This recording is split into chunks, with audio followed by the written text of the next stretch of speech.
Somaliland waxay u diyaar garoobaysaa doorashooyinka golayaasha wakiilada iyo deegaamada. Doorashada golihii saddexaad ee aqalka wakiilada iyo golayaal deegaan oo iyaguna noqonaya golayaasha saddexaad. Waa fursad kale oo ay shacabka Somaliland ku xaqiijinayaan higsiga iyo himilooyinka qarankoodan 30 sano jirsaday. Waxa kale oo ay doorashada fursadu bilowga tahay dhidibada u adkeynaysa guulaha lama huraanka ah ee Somaliland ka gaadhay nidaamka doorashooyinka hal qof iyo hal cod ee ku dhisan tartan xor iyo xalaal ah, nabadgelyada taaba gashay iyo biseelka siyaasadeed.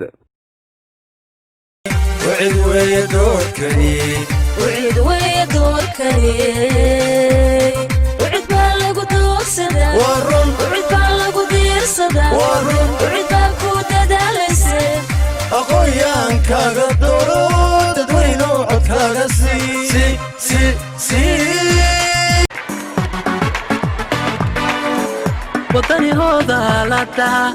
ilinka guushana u fura wadani doorashada u hura wadani no hogaamika wadani ambal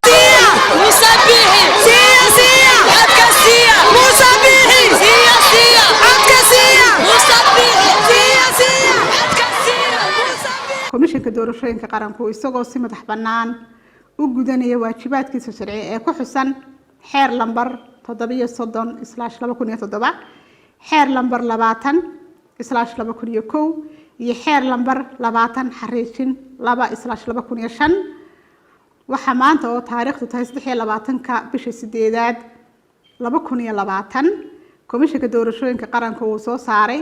jadwalkii diiwaangelinta codbixiyayaasha iyo doorashooyinka isku sidkan ee golayaasha wakiilada iyo deegaanka. komishanka doorashooyinka qaranka oo in muddo ahba ku hawlanaa kana baaraan degay sidii loo heli lahaa diiwaangelin iyo doorashooyin u qabsooma sida ugu suuragalsan uguna hubsiimada badan. wuxuu fadhiyo wada tashi arrimaha kala yeeshay xisbiyada qaranka. jadwalka diiwaangelinta codbixiyayaasha iyo doorashooyinka wuxuu ka kooban yahay 3 qaybood oo kala ah. qaybta koowaad diyaar garowga guud ee diiwaangelinta codbixiyayaasha,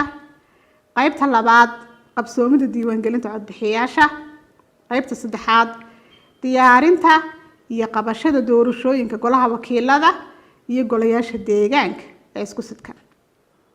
jadwalkan waxa uu ku mudaysan yahay muddo 9 bilood ah waxaana fulintiisa iyo hawlgalkiisa lafdhabar u ah dhamaystirka sharci iyo dhaqaale. isla garan doorashada lagu galay tii guurtana oo loo heli wadada lagu dooranay waxay u baahan tahay waar markaynu wax dooranayno aynu si wacan wax doorano qiyaas aynu dooranayno isla helo qofkaas shaqada aynu yaqaan hal eego maanta inoo taala oo la dooranayo waa looga campaign ka socda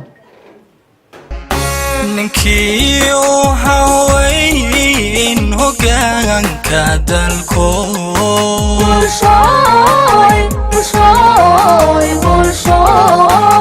ninkii oo haweyn hogaanka dalko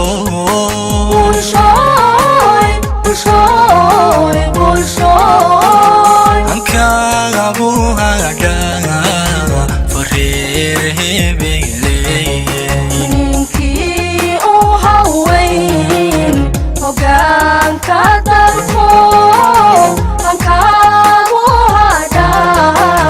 fareerebe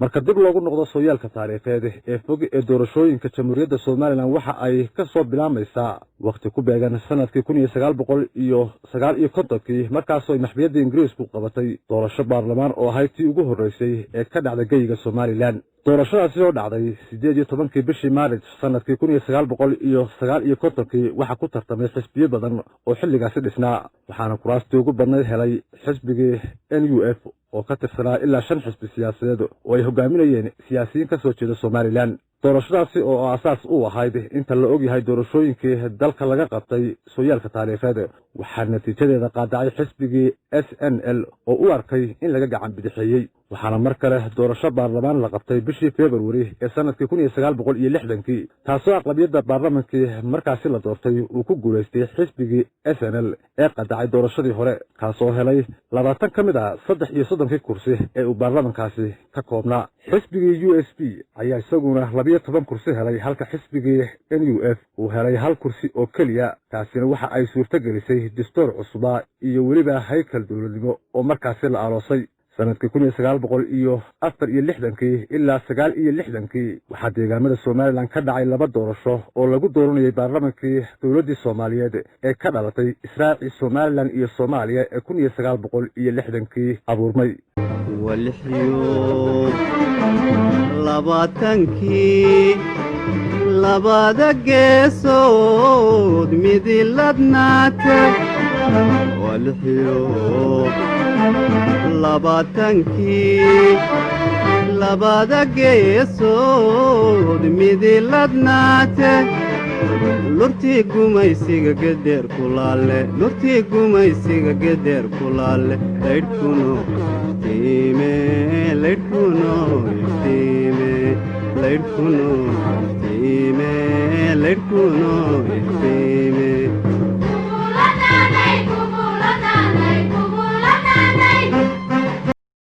1969 ilaa 90 dalkii la oran jiray Jamhuuriyadda Soomaaliyeed kama ay dhicin wax doorasho ah waxaana albaabka dimuqraadiyadda iyo doorashooyinka xidhay kacaankii militariga ahaa ee hogaaminayay Maxamed Siyaad Barre kaasi oo dalka xukumayay taariikhda kor ku xusan intii u dhaxaysay kadib 30 sano oo ay leeleel iyo laamadooda ku tireen shacbigii Soomaaliyeed oo ka koobnaa labadii dawladood ee Israaciil markii uu dhabaha burburka cagta saaray nidaamkii militariga ahaa ee hogaaminayay Maxamed Siyaad Barre 1991 waxa ay dadka Soomaaliland dib ula soo noqdeen xornimadii ay lumiyeen 1960 dib ula soo noqoshada xornimada waxa ka dhashay dib u dhis dawladeed oo lagu unkay dib u heshiisiin hubka dhigis iyo in dibadda loo taago nidaam qaran oo ah kan maanta Soomaaliland ay ku dhisan tahay sanadkii 2002 ayay Soomaaliland mar kale dib u cushay oo ay boorka ka tuntay haanta nidaamka doorashooyinka iyo qoriisu dhiibka hogaamineed kadib afti dadweyne oo sanadkii ka horeeyay ee 2001 lagu xaqiijiyay madaxbannaanida jamhuuriyaddan ka hor aftida dastuurka sanadkii 2000 ayay Soomaaliland bilowday in ay ka guurto xukuumadii qabyaaladda ku salaysnaa una guurto dawlad ku dhaqanta dimuqraadiyadda taasoo buddig u ahayd hanaanka ilaa iminka dalku ku socdo ee doorashooyinka waxa markii ugu horeysay waddanka ka qabsoomay sanadkii 2002 doorasho ujeedada laga lahaa ay ahayd in la soo doorto golayaasha dawladaha hoose iyo in 3 xisbi qaran ka soo dhexbaxaan ururadii tartamay iyo weliba in madaxweyne iyo xubno baarlamaan la doorto doorashadaasina waxay noqotay tijaabo lagu najaxay waxaa xusid mudan in guddiga doorashooyinka qaranka oo la sameeyay 2001 ay si fiican doorashadaasi u hageen kuna guuleysteen maamulkeeda waxaa xigay doorashadii madaxtooyada ee April 14 2003 dhacday taasi oo ay ku loolameen 3 xisbi ee ka soo dhex abuurmay ama ka soo dhex baxay ururadii ku tartamay doorashadii golayaasha deegaanka kuwaasi oo kala ahaa udub kulmiye iyo ucid waxaa 3 xisbi u kala tartamayay shaqada madaxtinimada dalka madaxweynihii saddexaad ee dalka Daahir Yaale Kaahin oo ahaa hogaamiyihii xisbiga udub Axmed Maxamed Maxamuud Siilaanyo oo hogaaminayay xisbiga kulmiye iyo injineer Faysal Cali Waraabe oo isaguna hogaaminayay isla markaana aasaasay xisbiga ucid doorashadaasi waxaa tira aad u yar ku guuleystay madaxweyne Daahir Yaale Kaahin labadii xisbi ee tartanka ka qayb galay ayaa si niyad samaan ah u aqbalay natiijada doorashadaasi una hambaliyay madaxweynuhu u horeeyay ee si toos ah shacbigu codkooda ugu soo doorteen marka la isku soo ururiyo guud ahaan doorashooyinka ku dhacay habka qof iyo cod ee Soomaaliland ka qabsoomay waa 9 doorasho iyo hal afti dadweyne ah sanadkii 1959 waxa dhacay doorasho baarlamaan sanadkii xigay ee 1960 waxa dhacay doorasho baarlamaan 2001 waxa Soomaaliland ka dhacay afti dadweyne oo ay shacabku ku xaqiijiyeen madaxbannaanida dalkooda iyagoo safaf dhaadheer u galay in ay markaasi u codeeyaan go'aanka ay ka qaadanayaan go'aanustaagga dalkooda 2002 waxa ka dhacay doorasho dawladaha hoose iyo tartan dhex maray ururo badan oo markaasi doonayay in ay noqdaan xisbiyo qaran 2003 waxa dhacday doorasho madaxtooyo doorasho baarlamaan ayaa iyaduna waxa ay qabsoontay 2005 halka doorashada madaxweyne ay mar kale qabsoontay 2010 doorashada dawladaha hoose ayaa iyaduna mar kale dhacday sanadkii 2012 iyadoo oo doorashadii u dambeysay ee madaxtinimaduna ay qabsoontay sanadkii 2017 kala wareegga sanadkan 2020 iyo sanadka soo socda 2021 haddii alla inagu simo waxaa la filayaa in ay qabsoonto doorashada dowladaha hoose iyo wakiilada oo dhowr jeer dib u dhacay hase ahaatee iminka laysku raacsan yahay ama heshiis lagu yahay inay dhacaan dabayaaqada sanadkan amase horaanta sanadka soo socda iyagoo isku sidkan si kastaba ha ahaatee sooyaalkan taariikheed ee aynu ka soo sheekaynay ee ku saabsan doorashooyinkii somalilan ka dhacay ee u qabsoomay sida dimuqraadiga ahi waxay somalilan ka dhigayaan laambadda dimuqraadiyadda iyo dowlad wanaagga geeska afrika iyo bulshada saddexaad ee caalamka mar kalena somalilan waa muraayada ku dhex jirta lingax adag oo aan la liiliijin karin barnaamijka waxaa ka qayb qaatay amase gacan weyn ka geystay ururka xoojinta qarannimada jamhuuriyadda somalilan oo ay ku bahoobeen aqoon-yahan iyo waxgarad reer somalilan ah oo doonaya inay doorkooda ka qaataan horumarinta dalkooda waa anigoo salabaan cabdicali ah iyo dhammaan akhyaartay kala qayb qaadatay oo idinkaga tegayna taliyo intaynu barnaamijka mid laba isugu imaanano salaamu calaykum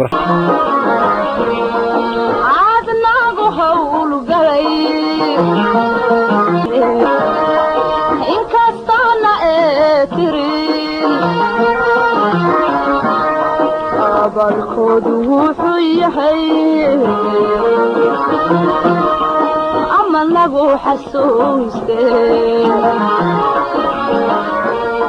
waa laydin aaminay idinkoo aqoon inamada la doortiyo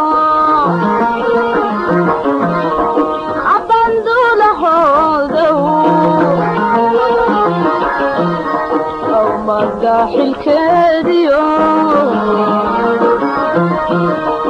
amaana idin saarane